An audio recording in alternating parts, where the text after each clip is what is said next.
Mheshimiwa Rais, niongelee kampuni yetu ya ndege.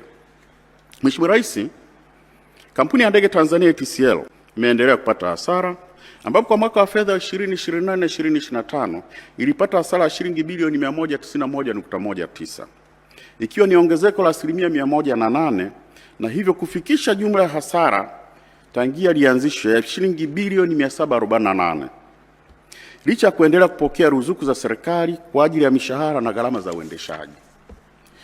Mheshimiwa Rais, hasara hii imechangiwa na mambo yafuatayo: ongezeko la gharama za uendeshaji kuzidi ukuaji wa mapato ambapo gharama ziliongezeka kwa shilingi bilioni 134 na kufikia shilingi bilioni 675. Shirika lifanya safari chini ya matarajio ambapo njia 87 za safari zilikuwa na wastani wa ujazo wa abiria load factor wa 55% pekee. Matumizi yasiyo bora ya ndege ya mizigo ya Boeing 767-300F. Ndege ya mizigo ilitumika kinyume na matumizi yake yaliyokusudiwa ambapo 94% ya safari zilikuwa za masafa mafupi na ya kati badala ya safari ndefu zenye mapato makubwa.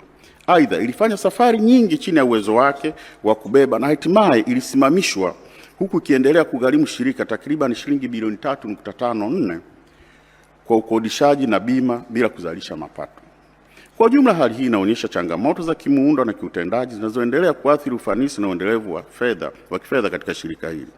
Udhaifu wa mifumo ya udhibiti umepelekea malipo ya shilingi bilioni 20.61 kwa mawakala bila kuthibitishwa kuwafikia abiria, pamoja na marejesho kwa abiria kutokana na kusitishwa ama kuahirishwa kwa safari, yani refunds, za shilingi milioni 310.57 yaliyofanyika bila uthibitisho wa nyaraka.